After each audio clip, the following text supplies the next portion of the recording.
বন্ধুরা, আজ আমরা আবার আপনাদের জন্য একটি তথ্য সমৃদ্ধ ভিডিও এনেছি, যা দেখে আপনারা অবাক হয়ে যাবেন। আজ আমরা আপনাদের বলবো কিভাবে সোনার খনি থেকে সোনা নিষ্কাশন করা হয়, মাটির নিচ থেকে তামা কিভাবে পাওয়া যায়, আর বালি থেকে কাঁচ কিভাবে তৈরি হয়। তাহলে চলুন আর দেরি না করে ভিডিওটা শুরু করা যাক।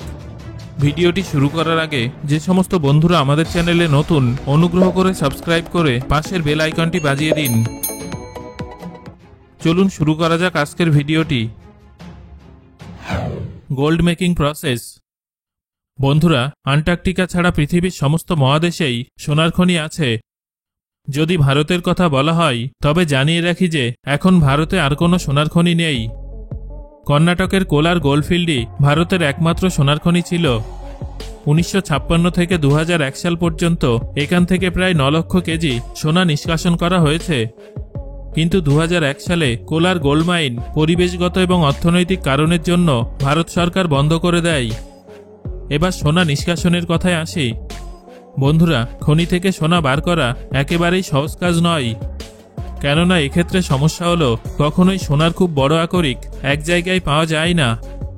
সোনা মাটি, পাথর বা বালির মধ্যে ছোট ছোট টুকরো হিসেবে থাকে। সোনা পাওয়ার জন্য সবার প্রথমে মাটির নিচে সোনার খনিতে অথবা খোলা পাহাড়ে বিস্ফোরণ করানো হয়।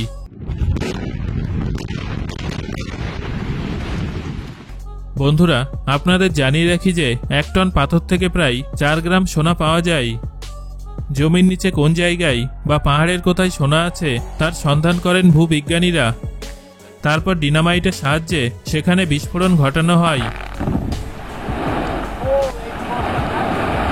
300 থেকে 500 মিটার গভীর খাত থেকে প্রায় 1 টন পাথর বের করে আনা হয়। আর এই বিস্ফোরণের ফলে প্রায় 300 টন অবিশুদ্ধ পদার্থ পাওয়া যায়।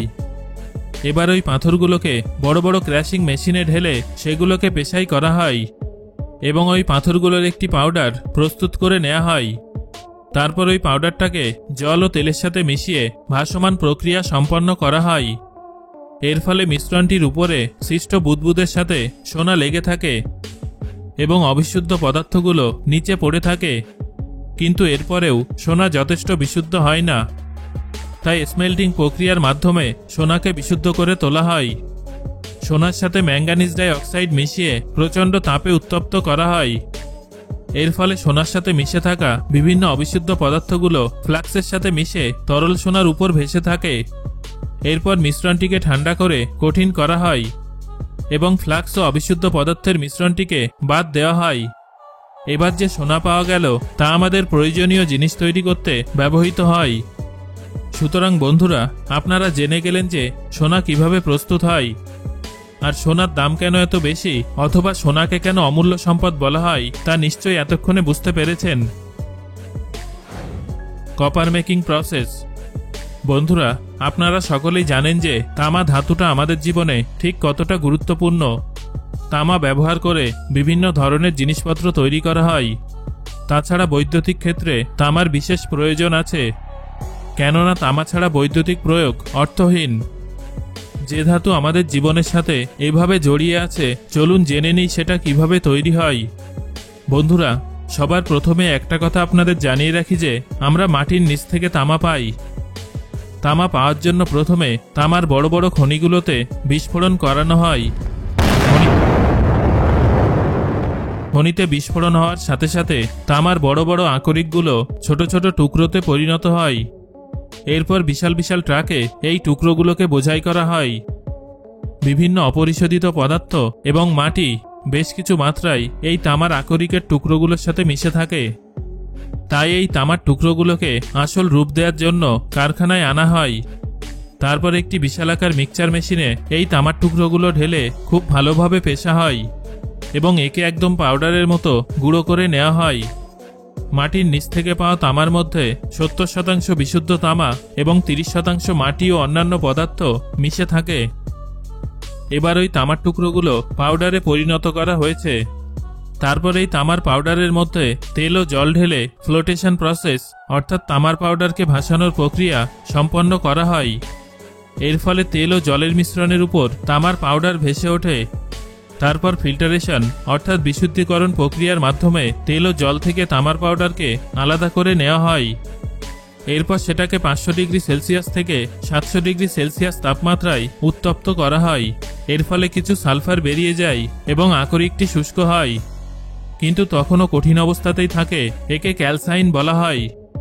এবার ওই পাউডার অর্থাৎ আকরিকটাকে সহজে গলানোর জন্য এর সাথে ফ্লাক্স হিসেবে লোহার আকরিক মিশিয়ে প্রায় 1200 ডিগ্রি সেলসিয়াস উষ্ণতায় উত্তপ্ত করা হয় এবং সেটা গলে যায়। এর ফলে তরল তামা এবং আয়রন সালফাইডের একটি মিশ্রণ তৈরি হয় এবং কিছু অবিশুদ্ধ পদার্থ দূর হয়। এরপর ওই মিশ্রণটির কনভার্সন করা হয়। এর ফলে তৈরি হয় ব্লিস্টার কপার। এবার ইলেকট্রোলাইসিস প্রক্রিয়ার মাধ্যমে তাকে 99.99% পর্যন্ত শোধন করা হয়। এবার যে তামাটা পাওয়া যায় সেটা বিশুদ্ধ এবং আমাদের প্রয়োজনীয় জিনিস তৈরি করতে ব্যবহার করা হয়। Glass making process. বন্ধুরা, আপনারা সকলেই জানেন যে কাঁচ আমাদের অতি প্রয়োজনীয় একটি বস্তু। আমাদের দৈনন্দিন জীবনে বহু কাঁচের ব্যবহার আমরা দেখতে পাই। প্যাকেজিংয়ের ক্ষেত্রে যেমন খাবারের জার, বিভিন্ন পানীয়র বোতল, তেমনি বাড়ি তৈরির ক্ষেত্রে বিভিন্ন কাজে কাঁচ ব্যবহার হয়। কিন্তু বন্ধুরা, আপনাদের কি কখনো মনে হয়নি যে কাঁচ কিভাবে তৈরি হয়? কাঁচ তৈরির একটি প্রাচীন প্রক্রিয়া আছে, তবে হাজার হাজার বছর ধরে সেটা সরলীকরণ হয়েছে। প্রযুক্তির উন্নতির সাথে সাথে কাঁচ কোম্পানিরা এখন শক্তপোক্ত, টেকসই এবং বিভিন্ন সামঞ্জস্যপূর্ণ কাঁচ তৈরির দিকে নজর দিয়েছেন। আসুন জেনে নেই কিভাবে কাঁচ তৈরি করা হয়। আপনারা নিশ্চয়ই জানেন যে বালি থেকে কাঁচ উৎপন্ন হয়। জানিয়ে রাখি বন্ধুরা, যে বালি থেকে কাঁচ তৈরি করা হয় তা কোনো সাধারণ বালি নয়, এটা আসলে সিলিকা স্যান্ড। এর সাথে কাঁচামাল হিসেবে sodium oxide, calcium oxide, dolomite এবং ফেল্ডস্পার সঠিক পরিমাণে মেশানো হয়। তারপর মিশ্রণটিকে একটি ফার্নেসের মধ্যে 1500 ডিগ্রি সেলসিয়াস উষ্ণতায় উত্তপ্ত করা হয়। আকারে কেটে নিতে বা নতুন আকার দিতে সুবিধা হয়। তারপর অনেক ইন্সপেকশনের পর পাওয়া যায় বিশুদ্ধ কাঁচ। সো বন্ধুরা, এই তিনটি জিনিসের মধ্যে কোন জিনিসটা তৈরির প্রক্রিয়া দেখে আপনি সবথেকে বেশি অবাক হয়েছেন সেটা আমাকে কমেন্ট করে জানান। আর ভিডিওটি ভালো লাগলে একটা লাইক করুন এবং বন্ধুদের সাথে শেয়ার করুন।